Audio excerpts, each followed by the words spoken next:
संदीप घोष की बीवी ने खोला राज। फुट गया संदीप घोष का भांडा। सीबीआई के हाथ लगी अभी तक की सबसे सीक्रेट वीडियो। खुल गए बड़े बड़े लोगों के नाम, सुलझा पूरा केस। फांसी से नीचे कोई सजा नहीं है इन दरिंदों के लिए। मीडिया रिपोर्ट्स के मुताबिक एक नहीं, करीबन 7 लोगों ने डॉक्टर बिटिया से गलत काम किया। इस बारे में कितनी सच्चाई है, आगे वीडियो में देखेंगे। दोस्तों, कोलकाता केस में इस वक्त की सबसे बड़ी और हैरान कर देने वाली खबर सामने निकल कर आ रही है, जहां प्रिंसिपल संदीप घोष की बीवी ने एक ऐसा सनसनीखेज खुलासा किया है जिसके बाद पूरे केस ने नया मोड़ ले लिया है। जी हां दोस्तों, इस वक्त की सबसे बड़ी खबर आ रही है। आपको बता दें कि जब से संदीप घोष की बीवी ने यह खुलासा किया है, तब से सीबीआई ने एक बहुत बड़ा कदम उठा लिया। संदीप घोष की बीवी के खुलासे के बाद सीबीआई बहुत गुस्से में है और सीबीआई ने कहा है कि अब इस केस से संबंधित हमें जिन जिन लोगों पर शक है, उन पर हम सबूत इकट्ठा नहीं करेंगे, बल्कि सीधा गिरफ्तार करेंगे। दोस्तों, अभी जो खबर आ रही है, इसको सुनने के बाद आपके पैरों तले जमीन खिसक जाएगी। इस खबर को सुनकर सीबीआई के भी होश उड़ गए। संदीप घोष की बीवी ने जो बताया है, इसे सुनने के बाद हर एक शख्स का दिल दहल जाएगा। डॉक्टर बिटिया के पैरों को जब चीरा गया था, उसके हाथों को जब तोड़ा गया था और गले को जब दबाया गया था, तो इन सभी चीजों की ऐसी ऐसी एक एक डिटेल जानकारी आज आपको जानने को मिलेगी जो आपको पहले पता ही नहीं थी। दरअसल अभी जो खुलासा हुआ है, उसमें यह बात साफ हो गई है कि डॉक्टर बिटिया के साथ जो भी जघन्य अपराध हुए थे, वह जघन्य अपराध सेमिनार हॉल में नहीं हुआ था। चौंकिए मत, आपको बता दें कि बड़ी खबर आ रही है कि सेमिनार हॉल तो एक बहाना था। इस पूरे कांड पर सिर्फ पर्दा डालने का काम किया गया है। सेमिनार हॉल का सहारा लेकर जिस तरह से बताया जा रहा था कि डॉक्टर बिटिया की सारी चीजें, साथ ही साथ डॉक्टर बिटिया की डेड बॉडी को सेमिनार हॉल से ही बरामद किया गया था, असल में ऐसा कुछ नहीं था। और इसको लेकर के सीबीआई के हाथ एक बड़ा सबूत और सीसीटीवी फुटेज भी लग चुका है। जब आप देखेंगे और जब आप इस वीडियो में सुनेंगे, तो आपके भी पैरों तले जमीन खिसक जाएगी। सीबीआई ने कहा है, तभी तो हम 1 महीने से इस केस की जांच कर रहे हैं और हमारे हाथ कुछ लग नहीं रहा, क्योंकि जिस सीसीटीवी को हम खंगाल रहे हैं, दरअसल वह पूरी तरह से फेंक है। यही नहीं, उन्होंने यह भी बताया कि जिस सीसीटीवी की तलाश हमें 1 महीने से थी, वह दरअसल किसी और की नहीं, बल्कि प्रिंसिपल संदीप घोष के ऑफिस के अंदर से मिला है। और इतने बड़े सबूत को सबके सामने लाने में सबसे बड़ा हाथ संदीप घोष की बीवी का है। अगर वह इतने बड़े सबूत को छुपा लेती, तो डॉक्टर बिटिया के केस में इतना बड़ा खुलासा नहीं हो पाता। दरअसल प्रिंसिपल की बीवी ने जो खुलासा किया है और सीसीटीवी फुटेज का जो क्लिप सीबीआई के हाथ सौंपा है, उसे देखने के बाद पूरा केस सुलझ चुका है और शीशे की तरह साफ हो गया है कि कितने लोग इस केस में मौजूद थे, सच में कोई और था या नहीं, और कैसे डॉक्टर बिटिया के साथ जघन्य अपराध करने के बाद उसे सेमिनार हॉल के अंदर भी पहुंचाया गया, और कैसे सेमिनार हॉल के अंदर पूरा सीन क्रिएट किया गया, और आखिर कैसे यह संजय रॉय जैसा एक अलग से व्यक्ति हमारे सामने परोसा गया। इसकी पूरी जानकारी आज सीबीआई ने निकाल ली है। दोस्तों, कोलकाता डॉक्टर केस में अभी अभी सीबीआई को ऐसे वीडियो और ऐसे सबूत मिले हैं जिसने इस केस की सच्चाई को पूरी तरह से खोलकर रख दिया है। हम आपको विस्तार से बताएंगे कि आखिरकार सीबीआई इस केस में अब तक कहां तक पहुंची है और संदीप घोष की बीवी ने क्या कुछ कहा है। उसने सीबीआई को कौन से सबूत दिए, यह भी आपको इसी वीडियो में जानने को मिलेगा। लेकिन वीडियो में आगे बढ़ने से पहले आपसे एक ही रिक्वेस्ट है कि अगर आप भी इस डॉक्टर बिटिया को इंसाफ दिलाना चाहते हैं, तो वीडियो को बिना स्किप किए अंत तक जरूर देखें। डॉक्टर बिटिया के लिए, उस बेचारी बिटिया के न्याय के लिए कमेंट बॉक्स में justice for Kolkata female doctor जरूर लिख दें। दोस्तों, हम और हमारी पूरी टीम इस डॉक्टर बिटिया को इंसाफ दिलाने की लगातार कोशिश कर रही है, इसलिए आप हमारा हौसला बढ़ाने के लिए चैनल को सब्सक्राइब कर लीजिएगा। दोस्तों, संदीप घोष की बीवी ने कहा है कि आखिर एक औरत दूसरे औरत का दर्द नहीं समझेगी तो कौन समझेगा। दूसरी ओर संदीप घोष खुद अपनी बीवी के साथ सही बर्ताव नहीं करता था। दरअसल एक मीडिया रिपोर्ट से पता चला था कि जब मीडिया ने उसके पड़ोसी से बातचीत की, संदीप घोष के बारे में पूछताछ की, तो पता चला कि एक बार संदीप घोष की बीवी प्रेग्नेंट थी। दर्द से वह चिल्ला रही थी। तभी संदीप घोष को गुस्सा आया और उसने अपनी बीवी के पेट पर लात मार दिया था, जिससे उसकी बीवी को ब्लीडिंग होने लगी थी। तब भी संदीप घोष का दिल पसीजा नहीं और उसकी बीवी वहीं चिल्लाती रही। जब पड़ोसियों ने सुना तो वह उसे अस्पताल ले गए थे। दोस्तों, इतना निर्दय है यह संदीप घोष। इसीलिए संदीप घोष के अत्याचार से उसकी बीवी भी उब चुकी थी। तभी तो संदीप घोष की बीवी ने सोचा कि आज अगर मैंने संदीप घोष के काले करतूतों के बारे में सीबीआई को नहीं बताया तो हमारी अंतरात्मा हमें हमेशा कोसती रहेगी। और आज संदीप घोष की बीवी के इन्हीं बयानों के कारण लगभग 20 लोग सलाखों के पीछे जाने वाले हैं। तो चलिए जानते हैं इस वीडियो में कि आखिर पूरा माजरा क्या है। संदीप घोष की बीवी ने कौन सा सीसीटीवी फुटेज दिया है और उस सीसीटीवी फुटेज के अंदर किन लोगों की पहचान की गई है। साथ ही साथ यह भी जानेंगे कि सीबीआई किन 20 लोगों को गिरफ्तार करने के लिए निकल चुकी है। और यही नहीं, आखिर संजय रॉय की जो कहानी थी वह कितनी सच और कितनी झूठ थी। दरअसल बता दें कि सीबीआई लगातार 1 महीने से इस पूरे केस को खंगाल रही थी, लेकिन इस केस की जो पूरी कुंजी थी वह किसी और के पास नहीं बल्कि खुद प्रिंसिपल संदीप घोष की बीवी के पास थी। प्रिंसिपल संदीप घोष की बीवी ने जानकारी देते हुए बताया है कि उसके पास एक ऐसी सीसीटीवी वीडियो है जिसके कारण पूरा का पूरा केस दूध की तरह साफ हो जाएगा। बताया जा रहा है कि जब संदीप घोष हॉस्पिटल पहुंचा था सुबह, तब का जो फुटेज सीबीआई के सामने दिया गया था, उस फुटेज के अलावा भी एक फुटेज हाथ लगा है। एक रिपोर्ट के मुताबिक साफ तौर पर यह कहा जा रहा है कि डॉक्टर बिटिया के साथ जो जघन्य अपराध हुआ था दरअसल वह सेमिनार हॉल में हुआ ही नहीं। इसीलिए तो सीबीआई जब सेमिनार हॉल की पूरी जांच पड़ताल कर रही थी तो उसे उस सेमिनार हॉल में वह सभी चीजें मिली, वह सभी दृश्य दिखे, जिससे यह लगता है कि यहीं पर डॉक्टर बिटिया के साथ गलत किया गया था। लेकिन वहां पर उसके सामने जो सबूत सामने आए वह सबूत इतने ठोस नहीं थे कि संजय रॉय तक को फांसी की सजा दिलवा सके। इसीलिए सीबीआई को नहीं समझ में आ रहा था कि आखिर इस केस में ऐसा क्या है जो हमसे छूट रहा है। दरअसल इस केस का पूरा जड़ ही यही था कि घटना सेमिनार हॉल में नहीं बल्कि ऑफिस के अंदर जघन्य अपराध हुआ था।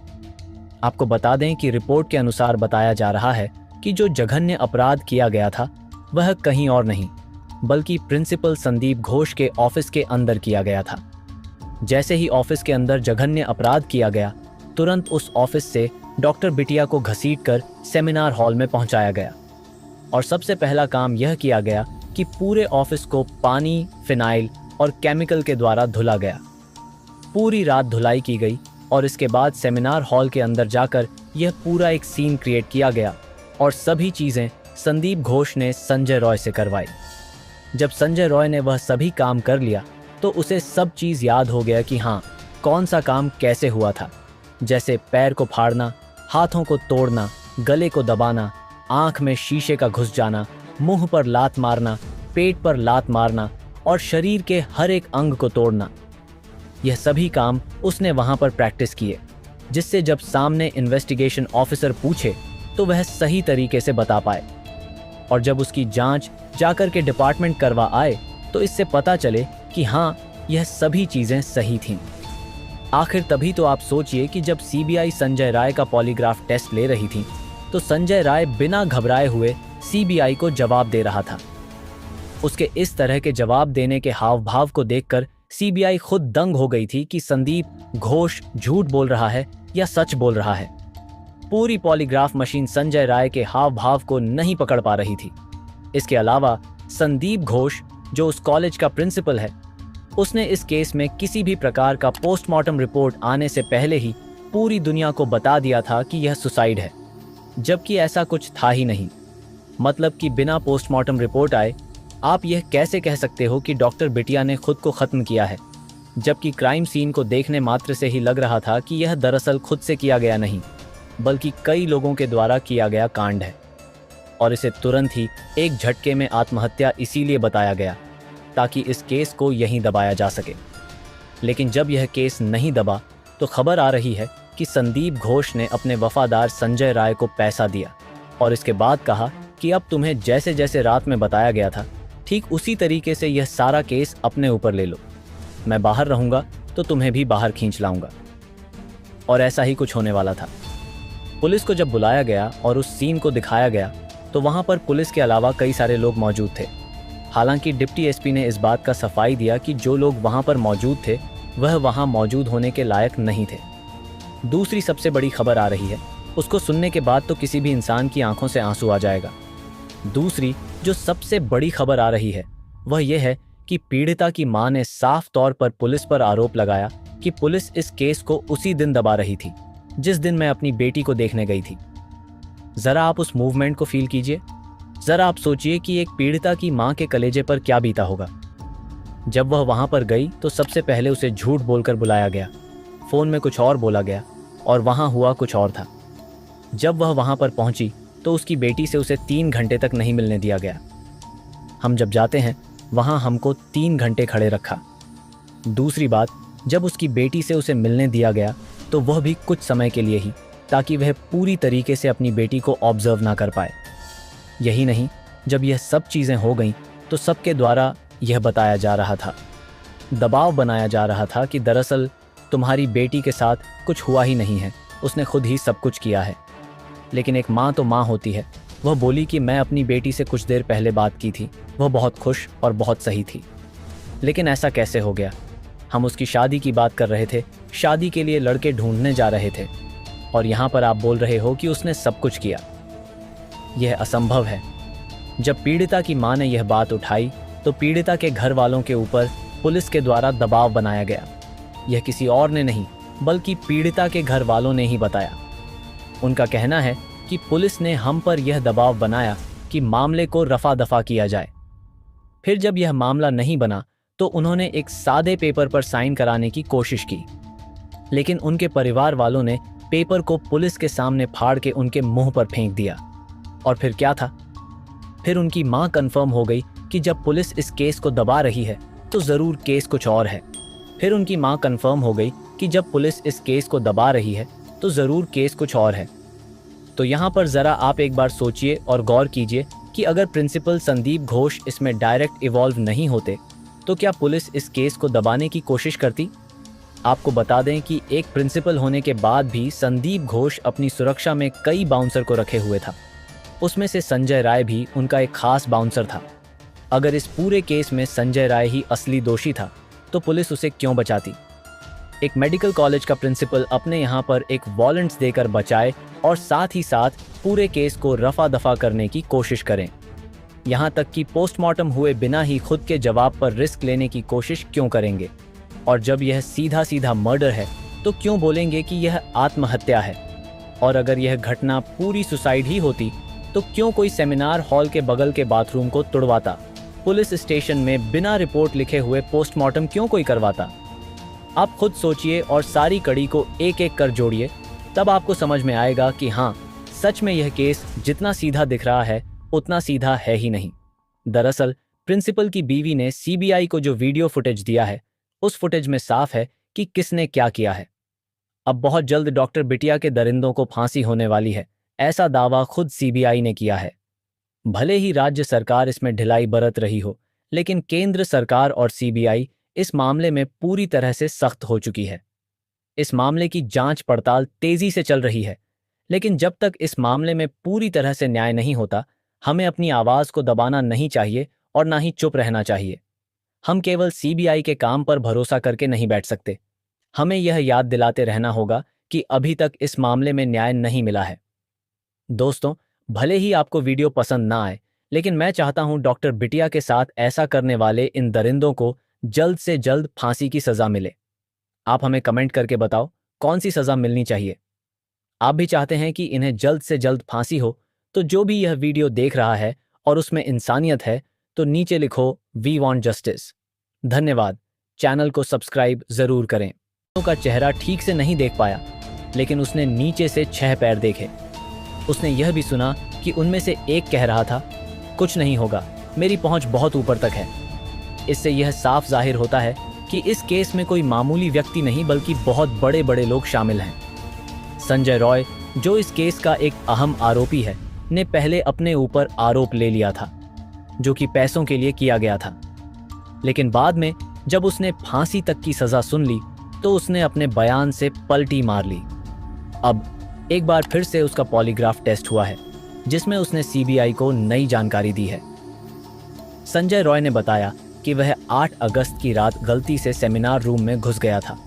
उसने कहा कि जब वह 3rd फ्लोर पर गया तो उसने देखा कि वहां पहले से ही ट्रेनी डॉक्टर की बॉडी पड़ी हुई थी, खून से लथपथ। उसने यह भी बताया कि वह किसी मरीज के लिए ऑक्सीजन की तलाश में था और गलती से वहां पहुंच गया। जब सीबीआई अधिकारियों ने उससे पूछा कि अगर वह निर्दोष था तो उसने तुरंत पुलिस को क्यों नहीं बताया। इस पर संजय रॉय ने कहा कि वह घबरा गया था और उसे लगा कि उसकी बातों पर कोई यकीन नहीं करेगा। अब उसके वकील कविता सरकार से रो रो कर कह रहा है, मैं निर्दोष हूं, मुझे फंसाया जा रहा है।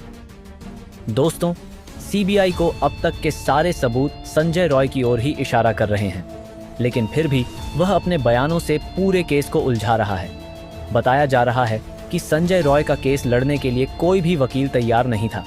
इसके बाद सियालदह कोर्ट ने कविता सरकार को उनका वकील नियुक्त किया। पश्चिम बंगाल डॉक्टर्स फोरम के सलाहकार डॉ. कौशिक लाहिरी ने भी कहा है कि आरजी करण अस्पताल में रेप और हत्या की शिकार पीड़िता बहुत कुछ जानती थी और उसे चुप करा दिया गया। कई युवा और वरिष्ठ डॉक्टर भी इसी तरह के अपराधों का शिकार हुए हैं जिन्हें चुप करा दिया गया। यह चुप्पी भी हिंसा है। दोस्तों, हमें डॉक्टर बिटिया के लिए इंसाफ चाहिए। इस केस में शामिल दरिंदों को फांसी की सजा होनी चाहिए। अगर आप भी चाहते हैं कि इन दोषियों को जल्द से जल्द फांसी दी जाए तो नीचे लिखिए फांसी की सजा और इस वीडियो को लाइक करें ताकि डॉक्टर बिटिया को न्याय मिल सके। अब हम आगे बढ़ते हैं अपनी वीडियो में। उम्मीद है आपने कमेंट कर दिया होगा। दोस्तों, इस केस की गहराई में जितना जाते हैं उतनी ही नई नई बातें सामने आ रही हैं। हर रोज कोई ना कोई नया खुलासा होता है जो इस केस को और भी उलझा देता है। जो लोग अब तक पर्दे के पीछे थे उनके चेहरे पर से नकाब उतरते जा रहे हैं, लेकिन अभी भी इस केस में बहुत से सवाल अनुत्तरित हैं जिनका जवाब मिलना बाकी है। एक ओर संजय रॉय और संदीप घोष के बयानों में बार बार बदलती बातें सीबीआई को भ्रमित कर रही हैं, तो दूसरी ओर पश्चिम बंगाल डॉक्टर्स फोरम के सलाहकार डॉ. कौशिक लाहिरी का बयान एक नई दिशा की ओर इशारा कर रहा है। उनका कहना है कि यह कोई अकेला मामला नहीं है। कई युवा और वरिष्ठ डॉक्टर भी इसी तरह के अपराधों का शिकार हो चुके हैं। यह एक ऐसी साजिश है जिसे बड़े स्तर पर रचा गया है ताकि सच सामने न आ सके। अब तक यह केस केवल एक रेप और हत्या के मामले के रूप में सामने आया था, लेकिन जैसे जैसे जांच आगे बढ़ रही है यह मामला एक बड़े आपराधिक षड्यंत्र की ओर इशारा कर रहा है। आरजी करण मेडिकल हॉस्पिटल के अंदर न सिर्फ डॉक्टर बिटिया की हत्या हुई बल्कि वहां कई अन्य गैरकानूनी गतिविधियां भी हो रही थीं। पोर्न वीडियो रिकॉर्डिंग, अंग तस्करी और ड्रग्स स्मगलिंग जैसी गंभीर अपराधों के तार भी इस अस्पताल से जुड़े हुए हैं। ये सब कुछ देखकर लगता है कि डॉक्टर बिटिया को इसलिए मार दिया गया क्योंकि वह इन गंदे कामों की पोल खोलने वाली थी। इस बात की पुष्टि होती है कि डॉक्टर बिटिया के पास इन आपराधिक गतिविधियों के पुख्ता सबूत थे। शायद इसी वजह से उसे हमेशा के लिए रास्ते से हटा दिया गया। उसके पोस्टमार्टम को तुरंत निपटाने की कोशिश, हत्या के सबूत मिटाने के लिए अस्पताल में तोड़फोड़ करना और पूरे मामले को दबाने की हर संभव कोशिश यह दिखाती है कि असली अपराधी किसी भी कीमत पर पकड़े नहीं जाना चाहते थे, लेकिन एक गवाह के आने से उनके सारे मंसूबों पर पानी फिर गया है। अब सवाल यह है कि क्या यह गवाह ही इस मामले को हल करने के लिए पर्याप्त होगा? क्या सीबीआई इस गवाह की गवाही पर पूरी तरह से भरोसा कर सकती है?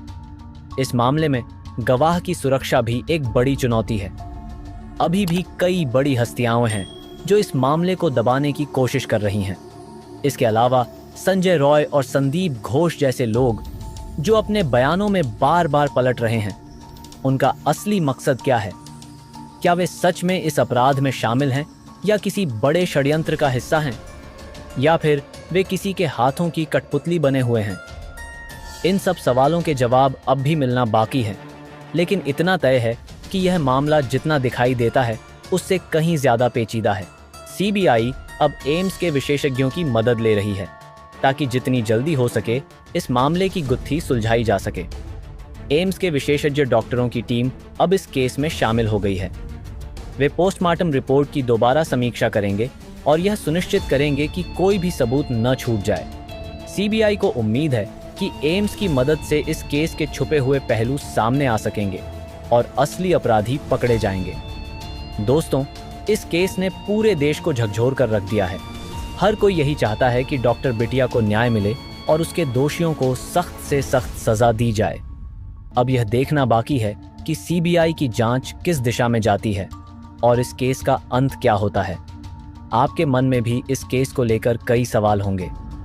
अगर आप चाहते हैं कि डॉक्टर बिटिया के हत्यारों को फांसी की सजा मिले तो इस वीडियो को लाइक करें और कमेंट बॉक्स में लिखें फांसी की सजा। हम सभी की यही प्रार्थना है कि डॉक्टर बिटिया को जल्द से जल्द न्याय मिले और उसके दोषियों को उनके की सजा मिले। चैनल को सब्सक्राइब करना न भूलें, क्योंकि हम आपको इस केस से जुड़े हर अपडेट से अवगत कराते रहेंगे। धन्यवाद।